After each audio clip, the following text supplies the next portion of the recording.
This week's Parasha, we see Bnei Israel going through a revolutionary transition.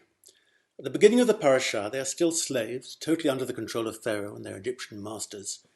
But by its end, they have begun to act as autonomous individuals, and their lifestyle has gone through a transformation which is no less revolutionary.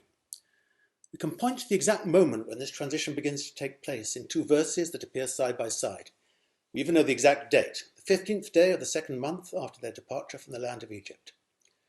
The people are grumbling, neither for the first time nor the last. Mi yiten motenu b'yad Adonai be'eretz Mitzrayim b'shiftenu al sir habasar v'ochlenu lechem lasova. If only we had died by the hand of the Lord in the land of Egypt, when we sat by the flesh pots, when we ate our fill of bread. To which God responds, Hineni mamtir lechem lechem min hashamayim v'yatza ha'am v'lakatu dvar yom b'yomo l'ma'an anasenu ayelech b'torati imlo. I will rain down bread for you from heaven, and the people shall go out and gather each day that day's portion, that I may test them, to see whether they will follow my Torah or not. Notice that the transition from slavery to freedom is described as a test. The life of a slave, at least on some levels, is a very easy life. Of course, you do have to work like a slave, but on the other hand, your life has very few challenges. You have a set routine laid down for you 24 hours in the day, and you even get served with free food. But most importantly, your existence is a totally static one. The people remember how they sat by the flesh pots, shiftenu. For a slave, nothing ever changes. You have no right and no opportunity to make your own decisions.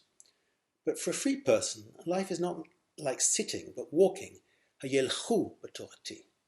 And even when God is raining down bread from heaven, you still have to go out every day, gather the day's portion. You have to prepare food for the family, bake what you would bake and boil what you would boil. And you have to make the decision to work during the week and rest on Shabbat.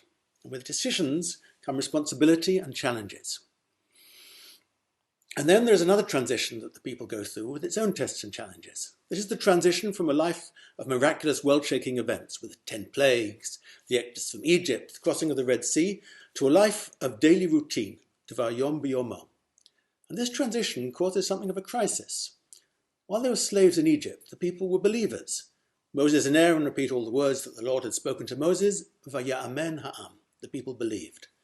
When they crossed the sea, the people are believers. Vaya'aminu b'Adonai v'Moshe avdo. They believed in the Lord and his servant Moses.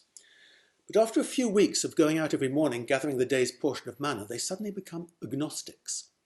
The people tested the Lord, saying, Hayesh Adonai b'kirbenu emayin? Is the Lord present among us or not? Midrash Tanchuma gives a charming mashal here. This is like a father carrying his child on his shoulders. Along the way, they meet a friend, and the child calls out, Hey, have you seen my dad anywhere? The father is furious. You're riding on my shoulders. You start asking people, do they see me? Do you want me to put you down, see how far you get without me? The same happens here. God says to the people, I just brought you out of Egypt. And you say, is the Lord present among us? And what happens immediately afterwards?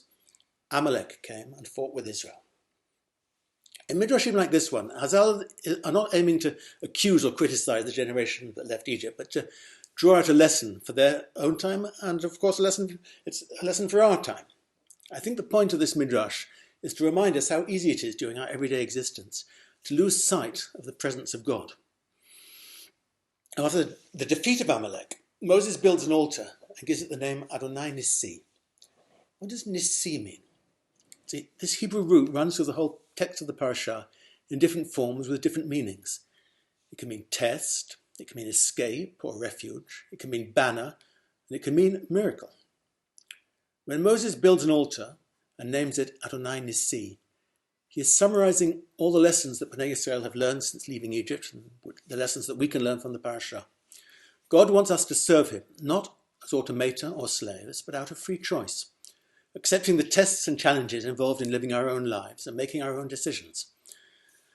As we say in Adon Olam, Hu Nissi u'ma nosi. God is our banner and our refuge. Our belief in God is like the banners that soldiers carry into battle, which inspire them to fight more bravely when they see them held high. And if we are aware that as we go through life we are riding on God's shoulders, then we can realize that the so-called ordinary world surrounding us is no less miraculous than the splitting of the Red Sea. When the people and when we internalize these lessons, then we can be ready for Ma'amad HaSinai, as we will read next week. Shabbat Shalom.